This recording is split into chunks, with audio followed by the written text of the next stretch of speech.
Hello students, welcome to my YouTube channel. आज हम एक नया चैप्टर डिस्कस करेंगे जिसका नाम है लाइफ प्रोसेस। ये एक बायोलॉजी सेगमेंट का चैप्टर है जिसको हम डिस्कस करेंगे। तो हम आज समझेंगे कि लाइफ क्या होती है और लाइफ प्रोसेस कैसे चलती है, उसके बारे में हम डिस्कस करेंगे। उसका सिर्फ पार्ट 1 हम इसमें डिस्कस करेंगे। तो सबसे पहले लाइफ प्रोसेस समझने से पहले हमें ये पता होना चाहिए कि डिफरेंस क्या होता है, लिविंग और नॉन लिविंग के बीच में क्या डिफरेंस होता है। तो सबसे पहले ये कैरेक्टरिस्टिक्स हैं जो सिर्फ एक लिविंग ऑर्गेनिजम्स में प्रेजेंट होते हैं। ओके, तो सबसे फर्स्ट जो प्रॉपर्टी है लिविंग ऑर्गेनिज्म की वो है सेलुलर मेटाबॉलिज्म। तो सेलुलर मेटाबॉलिज्म हमेशा एक लिविंग ऑर्गेनिज्म में प्रेजेंट होती है।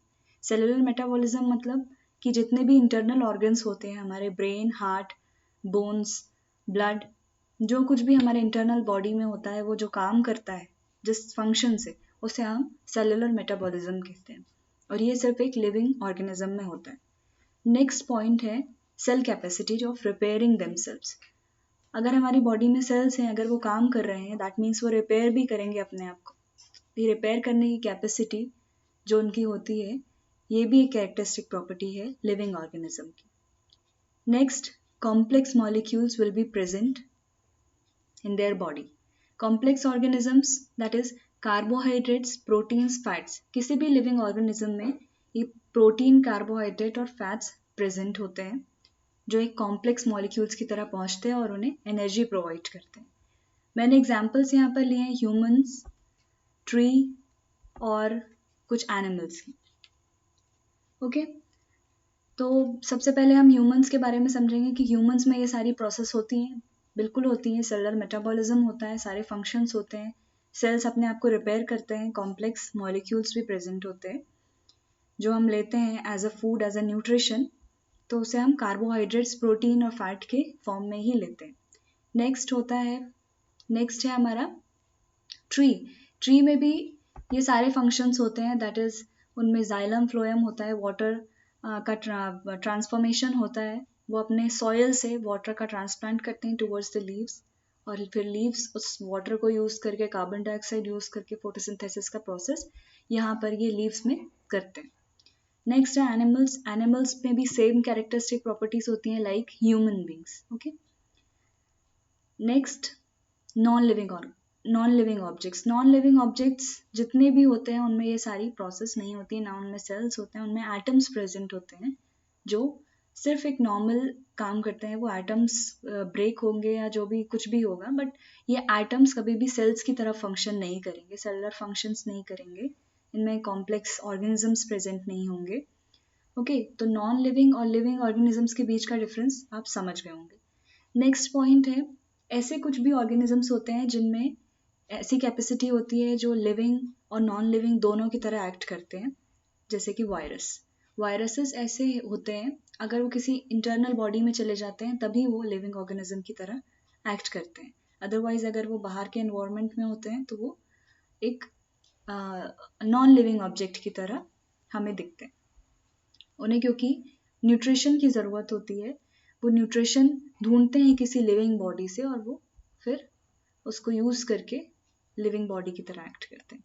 इसीलिए जो वायरसेस हैं, तो वायरसेस को हमेशा लिविंग और नॉन लिविंग के बीच का कनेक्टिंग लिंक बोलते हैं। Okay, you can write this point. Next topic is what is the life process. Life process क्या होती है और ये कैसे चलती है। तो लाइफ प्रोसेस चलाने के लिए सबसे पहले हमें क्या चाहिए, एनर्जी की रिक्वायरमेंट होती है। और एनर्जी की रिक्वायरमेंट के लिए हमें क्या क्या क्या ज़रूरी है, हमें एनर्जी क्यों ज़रूरी है, ये सबसे पहले क्वेश्चन आता है कि हमें एनर्जी क्यों चाहिए बॉडी में। तो एनर्जी क्यों चाहिए, इंटरनल प्रोसेस मेंटेन करने के लिए, जितने भी हमारे ऑर्गन्स हैं उनको काम करने के लिए एनर्जी चाहिए, जितने हमारे सेल्स हैं उन्हें रिपेयर करने के लिए एनर्जी चाहिए, उनको अगर कोई डिसीज़ हो गई है, ब्रेक डाउन, डैमेज से बचाने के लिए हमें एनर्जी चाहिए, to repair the cells and to prevent the diseases. इन सारे पॉइंट्स के लिए हमको एनर्जी की रिक्वायरमेंट होती है। अब ये एनर्जी हमें मिलती कहाँ से, तो इसके एक पर्टिकुलर सोर्स होते हैं। सारे लिविंग ऑर्गेनिजम्स किसी ना किसी चीज़ के ऊपर डिपेंडेंट होते हैं न्यूट्रिशन के लिए। तो हम जो न्यूट्रिशन लेते हैं वो फूड से लेते हैं, हमें सारे न्यूट्रिशन फूड से मिलते हैं। These are the sources of nutrition. First या आप देख सकते हैं कि वेजिटेबल्स, वेजीज, ये न्यूट्रिशन के सोर्स हो सकते हैं। आप सीरियल्स ले सकते हैं, पल्स, जो जितने भी ग्रेन्स होते हैं वो सारे सोर्स होते हैं एनर्जी के। Next, non vegetarian food like egg, meat, fish etcetera, ये सारे सोर्स होते हैं एनर्जी के, protein, fats etcetera etcetera. Next point is what happen when the nutrition enter into the body. जब एंटर करेगा ये न्यूट्रिशन, जब बॉडी में एंटर करता है तब इसका क्या फंक्शन होता है। जैसे ही कार्बोहाइड्रेट, प्रोटीन और फैट, जैसे ही वो फूड जो हमारी बॉडी में एंटर करेगा, उसके बाद उसका क्या काम होगा, उसके बाद उसका ब्रेक डाउन होना स्टार्ट हो जाएगा, क्योंकि वो कॉम्प्लेक्स सब्सटेंस है और कॉम्प्लेक्स से उसको सिंपल में हमें कन्वर्ट करना पड़ेगा। जब तक वो सिंपल में कन्वर्ट नहीं होगा, सिंपल मॉलिक्यूल्स में, तब तक वो एब्जॉर्ब नहीं कर पाएगा। इसलिए हमें सबसे पहले हमारी बॉडी को उस कॉम्प्लेक्स मॉलिक्यूल को तोड़ के उसे एक सिंपल मॉलिक्यूल में कन्वर्ट करना पड़ेगा, उसके बाद ही वो एब्जॉर्ब हो सकता है हमारी बॉडी में। एब्जॉर्प्शन के बाद जब वो न्यूट्रिशन हमारी बॉडी में एंटर करता है, उसको हम ऑक्सीडेशन और रिडक्शन की प्रोसेस बोलते हैं। ये हम चीज़ रेस्पिरेशन के उसमें समझेंगे, रेस्पिरेशन के टॉपिक में। अभी आप इसको छोड़ सकते हैं, ओके। अभी आप बस इतना याद रखिए कि एक ऑक्सीडेशन और रिडक्शन का एक प्रोसेस होता है जो कि हमें एनर्जी प्रोवाइड करता है, उसी के कारण वो हम रेस्पिरेशन में समझेंगे। ये एक सबसे इम्पॉर्टेंट पॉइंट है कि हमें एब्जॉर्प्शन के लिए, न्यूट्रिशन के एब्जॉर्प्शन के लिए बॉडी में ब्रेक डाउन होना बहुत ज़रूरी है, from the complex substance to simple molecules. Next is the cells work in organisation. Means जितने भी हमारी बॉडी में सेल्स होते हैं, जो सेल्स होते हैं हमारी बॉडी में, जितने भी टाइप के सेल्स होते हैं, चाहे वो डाइजेस्टिव सिस्टम के हों, चाहे वो ब्रेन के हों, चाहे वो ब्लड के हों, सर्कुलेटरी सिस्टम या जो भी सिस्टम है, वो सारे के सारे सेल्स ऑर्गेनाइजेशन में काम करते हैं। ऑर्गेनाइजेशन यानी कि उनका एक स्पेसिफिक काम होता है, एक स्पेसिफिक फंक्शन होता है, उसके अलावा वो कोई काम नहीं करते। तो हमारी जो पूरी बॉडी है वो एक पूरे ऑर्गेनाइज्ड सेल्स से मिलकर बनी हुई होती है, और ये ऑर्गेनाइज्ड सेल्स अपने अपने फंक्शन करके बॉडी को यूनाइट करते हैं, जिससे हमारी एक बॉडी का फॉर्मेशन होता है, ओके। तो जैसे यहाँ पे एग्जांपल लिया है मैंने डाइजेशन। सबसे पहले डाइजेशन के जितने भी सेल्स होंगे डाइजेशन प्रोसेस के लिए, माउथ से एनस तक जितने भी सेल्स हैं, स्टमक के हैं, ईसोफेगस के हैं, we'll discuss in the next part कि डाइजेस्टिव सिस्टम क्या होता है, उसके क्या क्या पार्ट्स होते हैं, वो हम डिस्कस करेंगे। आप अभी इतना समझिए कि डाइजेशन, जो आप समझ रहे हैं कि डाइजेशन जब होता है प्रोसेस बॉडी में, तो उसमें जितने भी सेल्स इन्वॉल्व हैं वो सिर्फ डाइजेशन करेंगे। देन रेस्पायरेशन है, रेस्पायरेशन में जितने सेल्स इन्वॉल्व है वो रेस्पायरेशन करेंगे। और एक्सक्रीशन, ये सारे अगर प्रोसेस नहीं होंगे तो बॉडी कहीं ना कहीं हार्म होगी हमारी, इसलिए सारे के सारे प्रोसेस करने बहुत ज़रूरी है। जैसे कि एक्सक्रीशन है, एक्सक्रीशन अगर बॉडी से नहीं करेंगे तो जितने भी टॉक्सिक मटेरियल्स होंगे वो सारे के सारे हमारी बॉडी में स्टोर हो जाएंगे और वो डिसीज क्रिएट करेंगे। तो इसीलिए हमें एक्सक्रीशन होना भी बहुत ज़रूरी है, एस्पायरेशन होना बहुत ज़रूरी है, जैसा मैंने अभी बताया ऑक्सीडेशन रिडक्शन, जिससे हमें एनर्जी मिलती है, और digestion for the absorption of nutritions, okay. तो इस वे में हमारी बॉडी जो है एक ऑर्गेनाइज्ड वे में काम करती है। तो इस चीज़ को आप समझ गए होंगे। Next, the types of nutrition method. हम न्यूट्रिशन गेन करते हैं लेकिन उसके भी बहुत सारे टाइप्स होते हैं। मतलब हम न्यूट्रिशन लेने के लिए हम जिस मेथड के ऊपर डिपेंडेंट होते हैं उस मेथड को बोलते हैं न्यूट्रिशन मेथड। तो फर्स्ट जो न्यूट्रिशन मेथड होता है वो autotrophic nutrition. Autotrophic, by it name itself you can understand that auto means itself, मतलब अपने आप वो खाना प्रोड्यूस कर रहा है, that means autotrophic nutrition, okay. In this type of the living organisms, they make their own food through the photosynthesis. The main important point to be noted here is photosynthesis. Autotrophic organisms हमेशा photosynthesis की process करके अपना food create करते हैं, food बनाते हैं। तो उसके लिए हमें क्या requirement होती है, क्लोरोफिल और सनलाइट और कार्बन डाइऑक्साइड, ये तीन चीज़ों की हमें ज़रूरत होती है, और वो फिर अपना फूड बना लेते हैं। तो इसमें सबसे इम्पॉर्टेंट जो एग्जाम्पल है ऑटोट्रॉपिक न्यूट्रिशन के लिए, that is plant and some bacterias which are having chlorophyll, जैसे कि ब्लू ग्रीन एल्गी, ये आप नेक्स्ट आगे की क्लासेस में पढ़ेंगे कि ब्लू ग्रीन एल्गीज क्या होते हैं। इनमें भी एक पर्टिकुलर क्लोरोफिल होता है जिसकी वजह से ये दूसरों के ऊपर डिपेंडेंट नहीं होते। Next method is this method can be also explained by this image। आप देख सकते हैं जैसे कि सनलाइट इस प्लांट पे आ रही है और ये फोटोसिंथेसिस की प्रोसेस कर रहा है।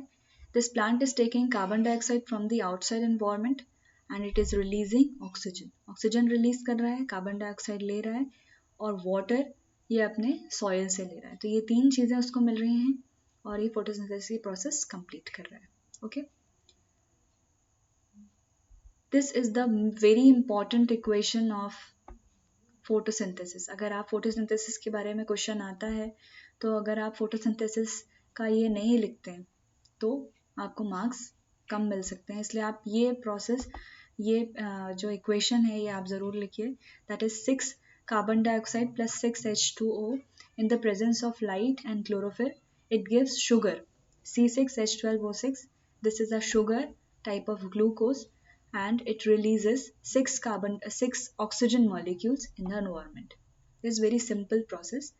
Okay, next we'll move towards the TS section of leave. Leave का TS सेक्शन हमने लिया है, दैट इज लीव का एक छोटा सा पार्ट जिसको हम माइक्रोस्कोप में देख रहे हैं, वो वाला पार्ट हमने लिया है यहाँ पर। तो लीव का स्ट्रक्चर कैसा दिखता है?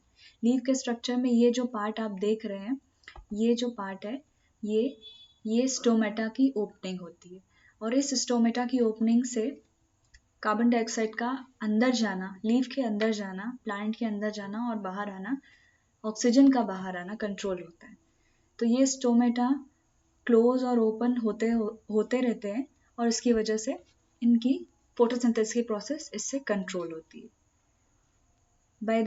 By this cross section you can very well understand that what is the cross section, what is the process of the leaf, structure कैसा होता है लीफ का, आप बहुत अच्छे से समझ सकते हैं।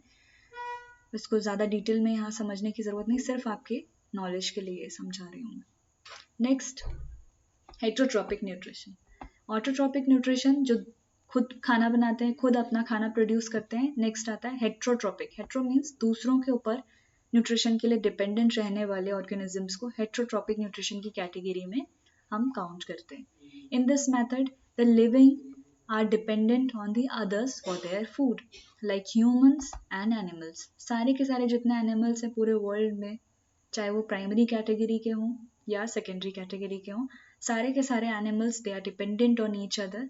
और सारी जो पूरी हमारी अर्थ है it is completely dependent on each other for their food.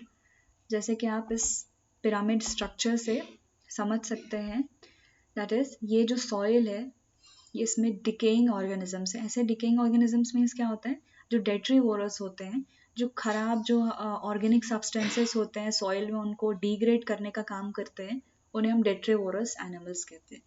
तो ये भी हेट्रोट्रॉपिक्स में आते हैं। इसको याद रखिएगा हमेशा कि सॉइल के अंदर जो डिकेइंग ऑर्गेनिजम्स हैं वो ऑटोट्रॉपिक नहीं होते, हमेशा हेट्रोट्रॉपिक न्यूट्रिशन में आते हैं क्योंकि वो सॉइल का न्यूट्रिशन यूज कर रहे हैं। लेकिन यहाँ पर जब प्लांट्स होते हैं तो प्लांट्स क्या कर रहे हैं, फोटोसिंथेसिस करके अपना फूड खुद क्रिएट कर रहे हैं, तो ये आते हैं ऑटोट्रॉपिक न्यूट्रिशन में। All the plants will be considered as autotrophic nutrition.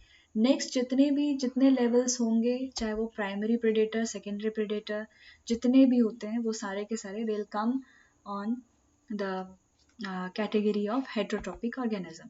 Heterotrophic organisms में क्या क्या चीज़ें आ जाएंगी, जैसे आप इस फूड वेब में देख रहे हैं, जैसे कि ये अर्थवॉर्म है। अर्थवॉर्म क्या है, एक डेट्रीवोरस ऑर्गेनिज्म है। मैं आपको एग्जाम्पल के थ्रू एक्सप्लेन करूंगी कि हेट्रोट्रॉपिक जो सिस्टम है वो कैसे काम करता है। ये एक अर्थवॉर्म है। अर्थवॉर्म सॉइल का न्यूट्रिशन यूज कर रहा है और ये न्यूट्रिशन यूज कर रहा है और ये हेट्रोट्रॉपिक ऑर्गेनिज्म में आता है। ओके, नेक्स्ट आता है ये कोनिकल जो प्लांट है, ये आप क्रिसमस ट्री देख रहे होंगे। इस क्रिसमस ट्री में जितने भी न्यूट्रिशन एंटर कर रहे हैं वो सॉइल से एंटर करेंगे और वो अपना यहाँ पर फोटोसिंथेसिस का प्रोसेस कर रहा है। अब इसकी लीव्स को खाने के लिए जो बीटल्स और बग्स जो होते हैं वो इसकी लीव्स में अटैक करेंगे और वो बीटल्स और बग्स इसकी लीव्स को खाएंगे एज अ न्यूट्रिशन और उससे उसको न्यूट्रिशन मिलेगा। देन ये बीटल्स और बग्स के ऊपर कौन फीड करेगा? The frogs will feed on them. Then अब ये फ्रॉग जो आप देख रहे हैं, ये फ्रॉग को खाने वाला भी कोई होना चाहिए, तो snakes will feed on frog. Do you understand? And then ये इस स्नेक को खाने के लिए फॉक्स विल बी देयर। तो complete food chain is there. हर एक ऑर्गेनिज्म एक दूसरे के ऊपर डिपेंडेंट होता है, that is from the primary production. Primary productivity यानी कि जो सबसे पहले जो बना है वो हमेशा प्लांट होता है। देन सेकेंडरी प्रोडक्टिविटी में ये सारे ऑर्गेनिजम्स आ जाते हैं, जो कि हेटेरोट्रॉपिक ऑर्गेनिजम्स की कैटेगरी में आते हैं। Heterotrophic means they are dependent on each other. ये फूड वेब आप देख रहे हैं, और इस फूड वेब को देखकर आपको समझ में आ रहा होगा कि प्लांट्स, जो ट्रीज है, ट्रीज पे जो फीड करने वाला जिराफ है वो इस ट्रीज के ऊपर डिपेंडेंट है। राइनोसोरस भी ट्री के ऊपर डिपेंडेंट है, बट इसको जिराफ को कौन खाएगा? The lion will feed on giraffe and lion will feed on rhinoceros. तो ऐसे में ये साइकिल कंप्लीट हो जाती है। Top most predator will be lion. Here यहाँ पे भी आप देख रहे होंगे कि ये साइकिल में आपको ये जो टाइनी ग्रासेस पे ग्रास होपर फीड कर रहा है, then birds and then squirrels, then उसके बाद बर्ड्स, सीगल्स, एंड देन ऐसे करके ये टॉप मोस्ट प्रेडेटर तक पहुंच जाता है। टॉप मोस्ट प्रेडेटर यानी कि जो दूसरे के ऊपर बहुत ज़्यादा डिपेंडेंट होता है वो। और ऐसे में ये फूड चेन ऐसा नहीं है कि ये सिर्फ एक ऑर्गेनिज्म इसी ऑर्गेनिज्म को खाएगा, ऐसा नहीं है।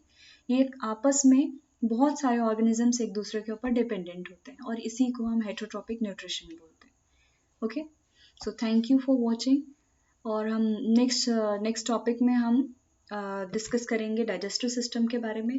तो इस वीडियो को आप लाइक, शेयर और सब्सक्राइब करना ना भूलें। Thank you so much for watching.